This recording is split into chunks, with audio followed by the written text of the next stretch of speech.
Hi friends, అందరూ ఎలా ఉన్నారు? ఏం చేస్తున్నారు? అందరు బాగున్నారా? ఈరోజు మనము పెసరపప్పు పచ్చి కొబ్బరి కూర చేసుకుందామండి. ముందుగా పెసరపప్పు నానబెట్టి దీన్ని కొంచెము 2-3 బాయిల్స్ వచ్చే వరకు బాయిల్ చేసుకోండి. తర్వాత వాటర్ వంపేయాలి. ఈ పప్పు నీళ్ళని ఫిల్టర్ చేసుకుందామండి. పప్పు నీళ్ళని కూడా మనం రసం పెట్టుకోవచ్చు, చాలా బాగుంటుందండి. మనం పప్పు నీళ్ళు తీసి పెట్టాం కదండి, దాన్ని కూడా తాలింపు వేసుకొని రసంలాగా చేసుకున్నాము. ముందు దానికి తాలింపు వేద్దాము. ఒకే బాండీలో 2 పనులు అయిపోతాయండి. జీలకర్ర, ఆవాలు, కొంచెం కరివేపాకు, వెల్లుల్లిపాయలండి.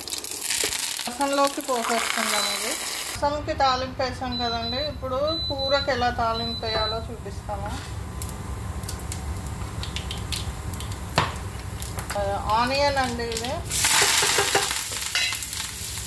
గ్రీన్ చిల్లీ,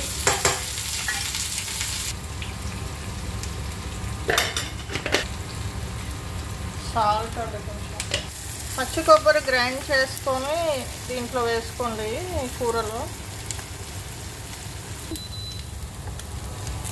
ఉడికించి పెట్టుకున్న పెసరపప్పు ఫ్రెండ్స్, ఇందాక మనం ఉడికించాం కదా, ఆ పెసరపప్పు ఇప్పుడు దీంట్లో మిక్స్ చేసాం. పచ్చి కొబ్బరి పప్పు, పచ్చి కొబ్బరి కూర రెడీ ఫ్రెండ్స్. పెసర కట్టు రెడీ ఫ్రెండ్స్. ఆ కట్టుని మనము ఉప్పు, కారము, చింతపండు, పసుపు వేసుకొని ఒకసారి మరిగించుకుంటే చాలు ఫ్రెండ్స్. మీరు తాలింపు వేసేటప్పుడు చూసారు కదా ఇందాక, అదే చారు. ఒకేసారి 2 డిష్లు రెడీ. పిల్లలకు చారు, మనకు కర్రీ.